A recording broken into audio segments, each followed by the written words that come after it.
Welcome to the Thrift Shop. Today we're going to talk about Vista Audio Contour-21.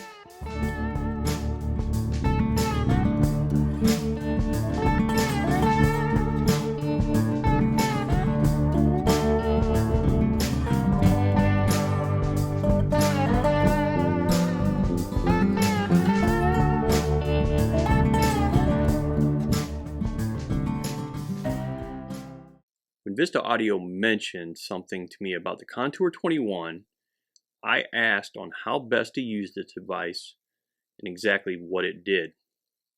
I was provided with very little information. Sometimes this can be best for someone reviewing audio products. So I set out to see how it works and how it sounds in a variety of settings. I was running the Regar Planar 1 with the Cord Huey when I plugged in the unit. I placed the unit between the phono preamp and the Musical Fidelity M3 SI. I was also using the Nagaoka MP300 cartridge. This cartridge needed very little help in the soundstage department, so I didn't see much benefit of using this device in a NAT application. Actually, the one thing I found is that it increased the horrible hissing noise from the Cord Huey in moving magnet operation. So I quickly moved to something else. So I switched over to using the Vista Audio MC21 at the same time. I switched the turntable over to the Technics SL1500C using the Denon DL103R cartridge. I could detect a slight difference with the change of the knob on the contour, but it was not a huge breakthrough. Again, I think the soundstage was already good with this moving coil cartridge, so I tried something else. So I moved on to the Audio-Technica OC9 XEB cartridge, and whammo! It started to show me what it could do. Now the OC9 XEB sounded amazing.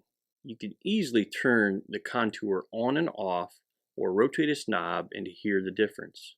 You don't get a difference of tonality, you get a difference of soundstage.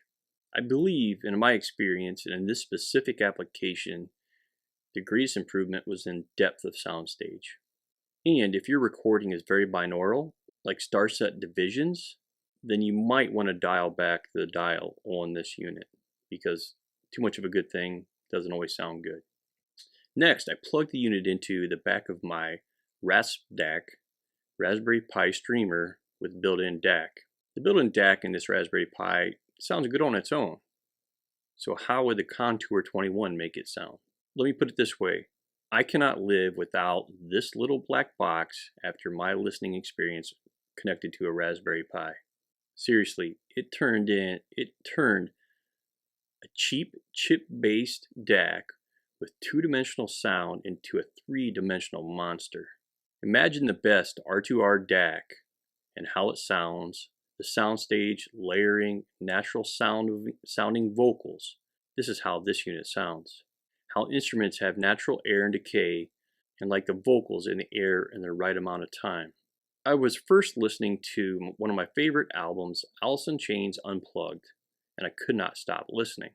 Then I moved on to Led Zeppelin 3 as I wanted to hear Gallows Pole. Clearly, some recordings are better than others, and better recordings obviously sound better.